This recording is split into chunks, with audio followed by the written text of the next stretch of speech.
Perfect. Thank you so much for the great introduction, and I really appreciate participating and being here with all of you.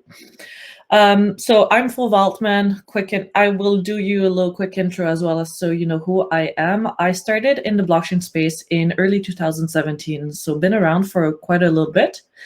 And I was with State of the Dapps up until today, as well as helping tons of different startups within the field of blockchain over the various blockchains grow and expand. Why do we need to grow? I came in as the social person, as, okay, let me play the user and help you develop. Why is that important? It is important because a lot of blockchain blockchain is very abstract. Blockchain isn't very clear to most users. And one thing that we have noticed over the different popularities, the pump and dumps behaviors, is that people do not grasp to what extent blockchain can be. And developers also, as much as they are extremely smart and develop great products, forget to build projects, dApps, as you want to call it, apps, startups, companies, not thinking about their users. And that is where there's a gulf that comes into being able to bridge that gap and bring more adoption. Adoption, we're tired of hearing that word, right? But we want to grow the ecosystem. We want the technology to be attributed to more and more industries. Therefore, we have to talk about adoption. I know it's overheard. Now I'm going to move on. I'm telling you this because DeFi, we started hearing about it, I would say, in late 2018, early 2019, with the community in Berlin. Remember, Berlin is where if Berlin, the zero happened. And then now we're at maybe, I believe, the 6th or the 7th episode that's going to come up in October. And it also happened in Croatia. Why? Because people in Croatia, what was being heard is the frustration with the European system. Part of Croatia wants to join into Europe completely, and the other half of the community does not want to join. And that's where a lot of people were starting to move over, at least all the technical people, to move to discussing blockchain, developing blockchains, and talking about DeFi. How can we bring more satisfaction into financial independence? Good use cases in Venezuela up to this day, since even before 2017. So, but first, what is DeFi exactly? Because it's abstract. It's abstract for me, even if I've been in the blockchain space for quite some time. It is abstract. If it is abstract for me, it is even more abstract for people who are just starting to dip their toe into blockchain. To a very dumbed down definition, and bear with me, I will be reading some of my notes, so I'm making sure that I'm going in order and I'm not also overwhelming you.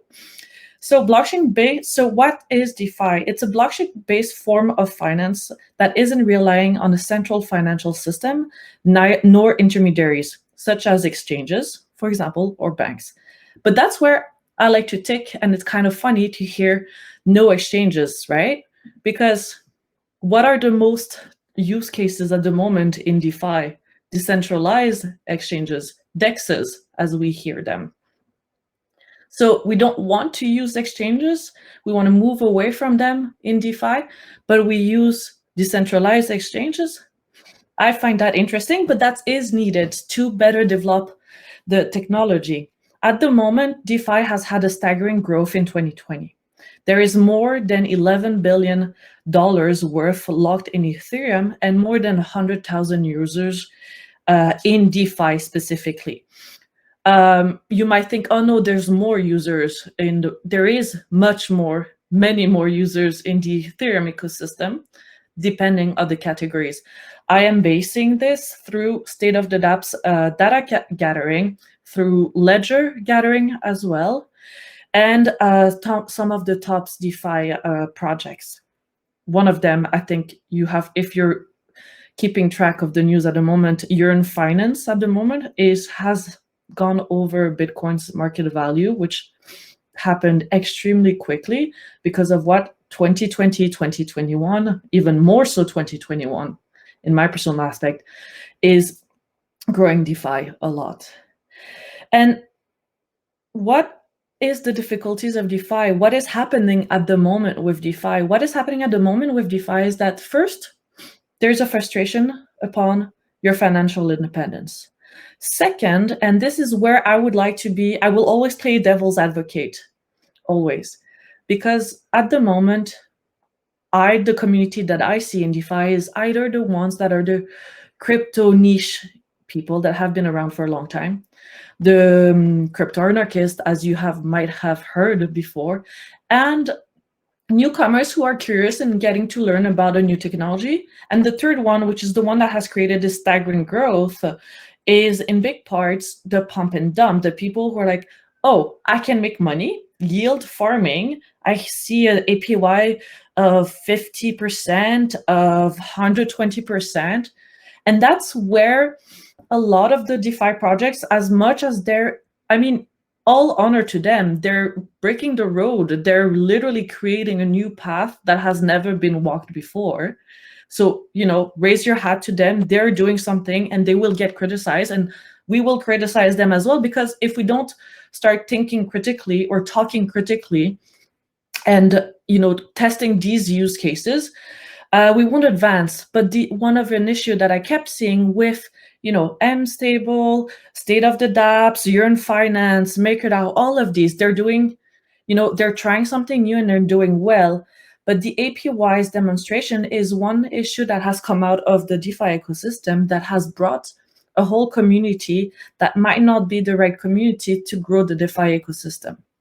Why is that? Because of the APY's demonstrations being extremely high. And for people who understand that crypto, who do actually have a lack of understanding of crypto, only hear crypto as a high growth investment chance with very high risks. But that's not how we who work in DeFi, who work in crypto for a long time, or just jumped in and really love the technology and want to expand it, come to face a lot of difficulties with the communities that are growing our projects. Because the projects get to grow very quickly, and then they get to have a very low turnover at some point, where the community gets frustrated because they're not getting the APYs they expect, because the people are not educated. That's where it's absolutely primordial to have education. We will be repeating a lot of the same words and a lot of the same terms, and people like you and I, who have been around blockchain and DeFi for a while, might get a little bit tired of it. But we have to remember that we have to repeat it. We have to dumb down a lot of it, because one of the difficulties, another one that I see at the moment with DeFi, and all of the top DeFi projects have that, is that it's extremely complicated to mix financial terms, economical term, and a technology, all the technology of how blockchain works. And DeFi is utilizing new technology for formats and terms that haven't been used before, just like synthetic asset issuance, that is very interested in less common known use cases of DeFi. And I'll tell you a little bit about what it is. Synthetic asset issuance is one of the more complex DeFi use cases. It's essentially the process of creating a digital asset token that mimics the properties of something else, similar to how a stable coin closely matches the value of the currency or of its asset it is pegged to. So if you're really not deep in the technology and you're not deep into economical terms and financial terms, it's harder to grasp. And that's the reality. And that is a frustration that your users are encountering. They want to use your platform. They want to stake. They want to understand more yield farming. They want to hold more stable coins. And I think stable coins is the best DeFi use cases at the moment to bring and bridge that gap and bring more users to it, because they can understand what a stable coin is much better than the variant types of tokens and how their functions. Because a stable coin is pegged to, let's say there's a lot of USDC, Tether, DAI, they're pegged to the USD coin. So that you're already creating a connection with your users who don't know well of crypto, and understand, okay, it's similar to the value of the USD. Therefore, its volatility, sorry, my French side comes out, volatility is reduced, its risk is reduced, and what happens then? Your trust is increased. And that's what you want. You want to increase the trust of your of your project and how it works. The other top DeFi use case that is also, I would say, my number 2, but I'm speaking personally, somebody else might have something else to say, is staking. Why is staking a top use case at the moment? Staking is a top use case because you get people to like your project, adopt your project, hold a coin and really represent it, as well as stake it, gain an interest on it for participating specifically in your project. And by participating in your project, they get an extra token, generally what we call the V token, which is the voting power. And that's where the governance comes in. And that's where people understand that they have an ownership into your project success by being able to vote. And that's where the top DeFi use cases will grow, and the top ones have been expanding is because they've had amazing governance structures. MakerDAO, for example, is one of the veterans of DeFi. Aave as well. You have Yearn Finance now. You have mStable, which is one of the new kid on the block and is doing great. And you have 1inch as well, which are the top DeFi. All of them are basically a simplified bank, but that's what we want it to be. But it's more complicated than back at the moment because the user has to do it itself. That's where we have to come in and help them how to do it themselves. The other thing that is funny, if we want to bring more people into DeFi, is why are we having food names? Why are all the DeFi projects at the moment having names of food or names of animals? For people who have been from the traditional financial system, my uncle, who is 65 and has been working in finance and economics, and is asking me, why would I go and utilize a platform that talks to me about bento box and sushi swaps or maple syrup on my pancake swap? For him, that's too abstract. He refuses it. It doesn't sound serious. It's fun. It's fun for us. Maybe they need to adapt to something that's more light in terminology. But the thing is, you have a name that is light in terminology, and then you have an extremely complex structure. So in the top DeFi use cases, you have, I would say, I'm looking at DappRadar for an example at the moment. And the number ones, you have PancakeSwap, Pancake Bunny, PantherSwap, ApeSwap, Vault Finance, Bakery Swap, Venus, 1inch, Yearn Finance, AutoFarm, Aave as well, and Maker as well. And the growth of it is amazing, but I think that we also need to realize that as much as the world goes extremely fast in blockchain and in DeFi, we also need to understand that developing such a structure and such a technology does take time. And we have to give us a little bit of time to accept that developing this technology and having people coming in will have its blockages and not always respond to impatient users who simply are focused on strong APIs. My name is Fauve Altman. I remain available to everybody in the networking session, and please find me on LinkedIn, find me on Telegram. I am here to always help the different projects and people, answer any questions. You want to do a personal Q&A, I will be here to answer all of your questions at any point in time. I've been in this space for so long. I love it. I want more people to come in and understand it with me. Thank you so much, everybody.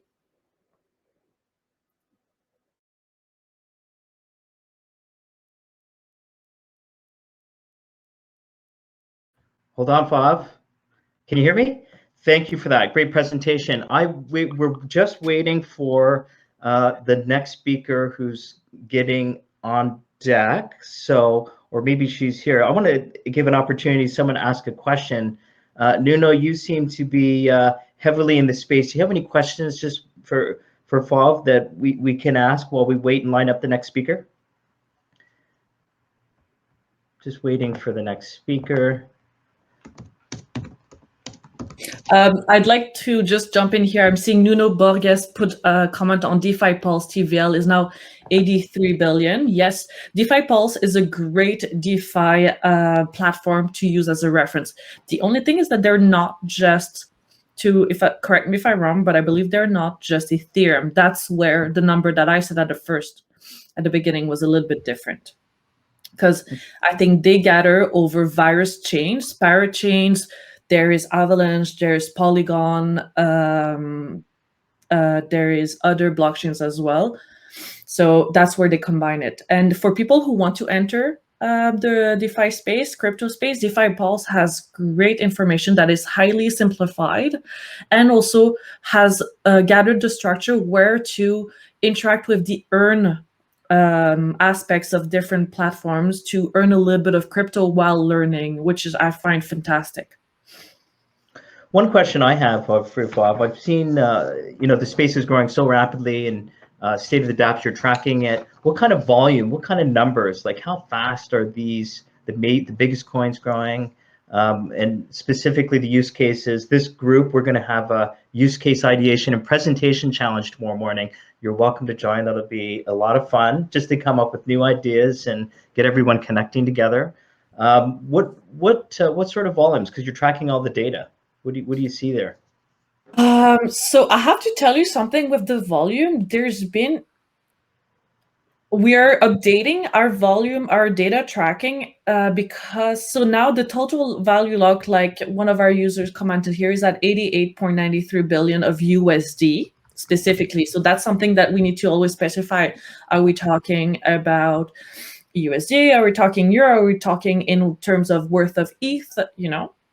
And the maker dominance. Maker is the one that kind of bridged the gap for DeFi and bridged the way for it by locking value and kind of creating the stability of crypto and decreasing part of it in volatility. So us in the data tracking, we'll have it updated about, I would say, later this week and early next week, where we'll do a bigger data announcement, because there's this new little trend happening in DeFi now and in blockchain, is all the parachains. Polkadot itself is, Ethereum sidechain and has tons of different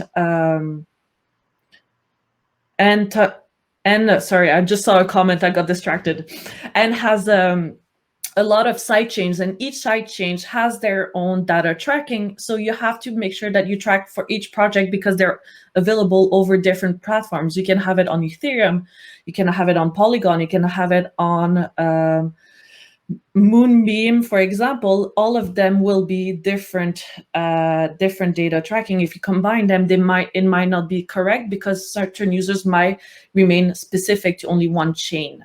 So that's where we're trying to segregate this and combine it where it makes sense to have really as authentic and objective data. Mm-hmm. So this group, like I was saying, we're going to have this ideation challenge. What kind of advice would you give to anyone who's thinking about the next big DeFi app, or how to create value? Where are the challenges? How do you approach it? Can you give them any advice? Yeah.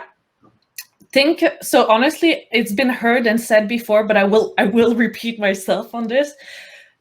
Build for something that your users need, and build in a way that it makes it very digestible. You might think, when you're the one building and you understand the economics of it, that it's simple enough if they read it. No, it isn't. And that's the big challenge at the moment. It isn't simple enough to read and understand. Why am I getting this amount of rewards? Why is the APY this high in the first 24 hours, and in 1 week later it's considerably low? How does the economics go? How long can I stake for? What happens when I stop staking? So many questions and they keep being asked all the time. So simplify your documentation. Do literally how-to guides written and video tutorials on how to properly understand your app and its economics. You're playing in it, not playing, I don't want to say it, but in a sense, yes, you're integrating people's personal finance. It is at their own risk for sure, and that has to be reminded, but help them feel more comfortable using their personal finance and using your project. Mm-hmm. So that's one big one. Yeah, there's, I do see DeFi Pulse. I track as much as I can in our role, and we see staking returns 100% plus. And the thing that goes through my mind is, how sustainable are these returns? And I caught you saying there's a lot of variance. It fluctuates all the time. Yeah. Can you talk a Yes. little bit about how that is calculated? How are they doing that? I guess it varies with so many, there's a lot there in terms of how that's done, but what's your perspective? My perspective on this, thank you. That's actually a really good question. My perspective on this is lack of clarity and communication, again, upon your APY. So a lot of projects, once they release a new feature, have the APY shown as extremely high. And that's where it attracts people, and it attracts the type of community that you do not want in your project. And that's why there's strong inflation very quickly. And then when people realize that, oh, it's not sustainable, it goes down, they start bashing your project in a sense. Well, then explain why an APY is so high. That's an economical, technical thing. The APY is high at first because it needs people to jump in the cycle, jump into that new feature for it to decrease. At first, it's just one person staked. So obviously that person is going to get, let's say, 100% or 500% APY, but it lowers right off the moment that the automation of the technology starts after hours and hours, and the more people hop in and hop on.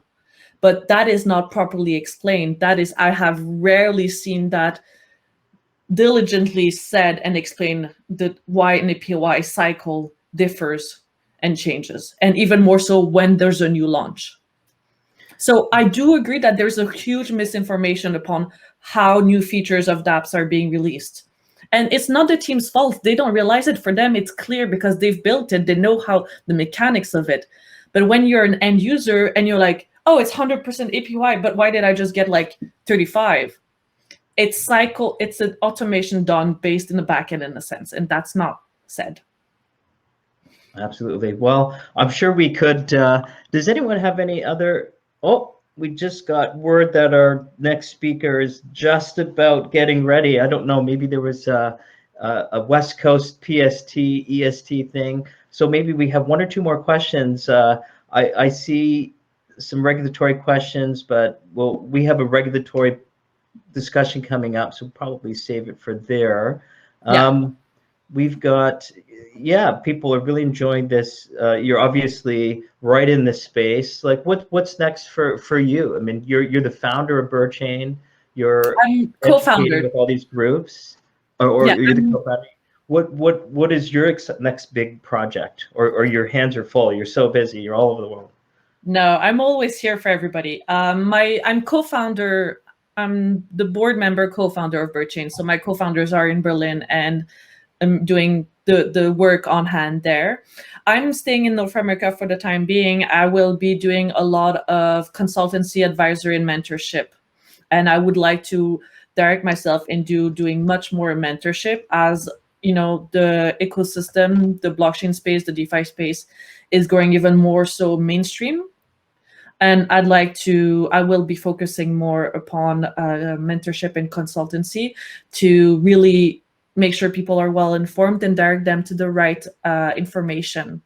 Because also for people who want to come into crypto, they're overwhelmed with the information, which channel to read, where to read, because it's 24-hour, it never sleeps. So I want to be that person that, at first holds their hand and, direct them, clarify them where to go, what to search for, be safe, how to notice when it's a scam, where it's fake news, and also just take their ideas out and create a proper plan for their developments. We've always got a space over here at NCFA. This is exactly what we need, more channels. And where do you see Berlin's obviously, you mentioned ties to and is doing tremendous work in the space, but what are the hottest geographies and cities in terms of DeFi specifically? I mean, these are global technologies, global participation, barring the regulatory discussions. What are the hottest spots? Does it matter? We're living global. It's funny because it matters and it doesn't matter, because we say, oh, it's the decentralized world. We work with everywhere in the world. We're always connected online. Yes, but there are certain hubs. I'm not going to talk about the regulatory front on that. That is to every team's preferences where they would like to incorporate themselves. That's them to do their homework and where they're located. But in terms of hubs where I see a lot coming out from at the moment, Silicon Valley, obviously, a little bit more now, but they're still doing combining AI and IoT. You have New York, Vancouver more so, and Toronto more so now, but Canada was a little bit shyer on that front, but is less so now. You have Paris, Berlin, Amsterdam, obviously, as Amsterdam is such an innovative city. Estonia, surprisingly, is being quite active. And I have to say that Barcelona, Croatia, and Malta as well. And then Seoul, South Korea is amazing. The talent there, and also their grasp around finance, economic systems, and how to convert them with tech, they're talented. I always find that. You said Seoul, did you? Yeah. And yeah, the for some reason, a lot of the Asian countries, when it comes to finance, they're very clear and very direct, and they want to get things done. But they work very well, and they understand.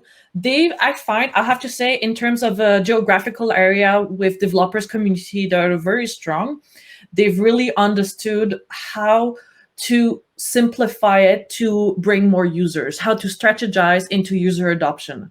And, I got to give it to them that. Some people would criticize because they're more centralized, but it has to happen that way, one way or another, and then you can go more decentralized. I'm not against having certain formats of technology and blockchain to be more centralized than others. They have their utility as well. And the last question is, in Canada, which we always seem to have these opportunities, and I think, our youth and our university students coming out are grasping and the concepts very quickly. They're highly educated. They're developing great projects.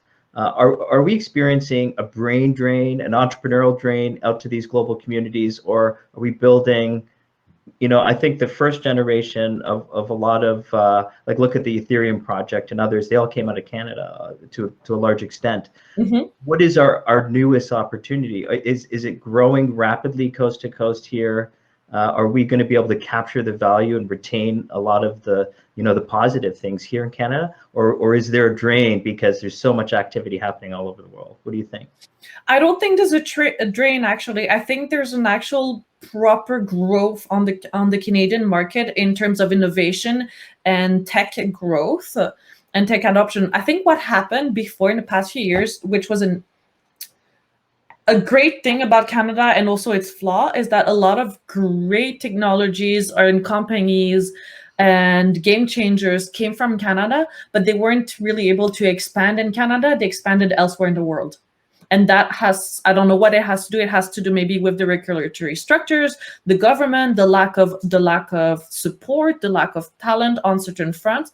I'm not sure on that, but that's what I have seen as a trend in the past few years. Now it's finally changing. But Canada has a tendency on innovation to be a little bit slow, even though great things come out of. Yeah, it's mind-boggling. We continue to slide down the innovation ladder, but I love how honest and transparent and you are, and so we really wanted to thank you on behalf of the community here for sharing your thoughts and perspectives.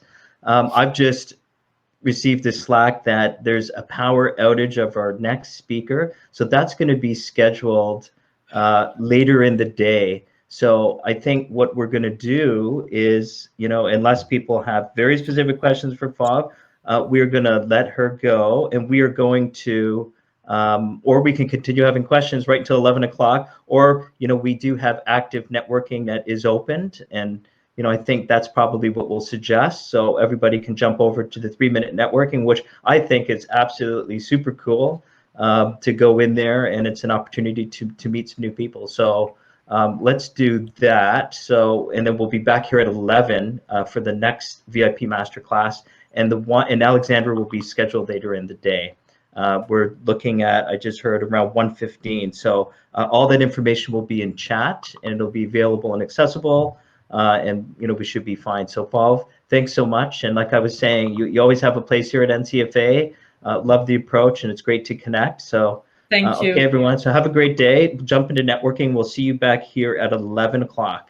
Okay. Thank you so much for having me. It was great to chat with you and everybody in the community here. Great. Thanks, Bob. Take care. Have a good one. Thank you. Goodbye.